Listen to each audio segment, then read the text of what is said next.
Hello guys, in today's video I'm going to show you how you can measure your land or someone else's on Google Maps. So on Google Maps you can measure a distance, but you cannot measure a square meters or square foot.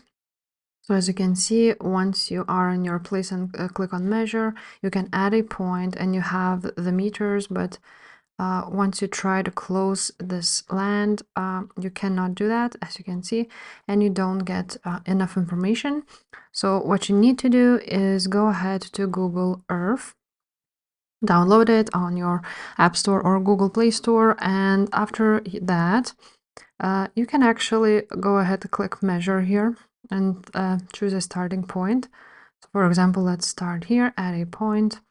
Now let's go back here. As you can see, again, it shows meters, but once we will be done with our measurements, so let's add a point, another here. And now, once you are close to that fourth point, you can close a shape, and now you get this perimeter and area.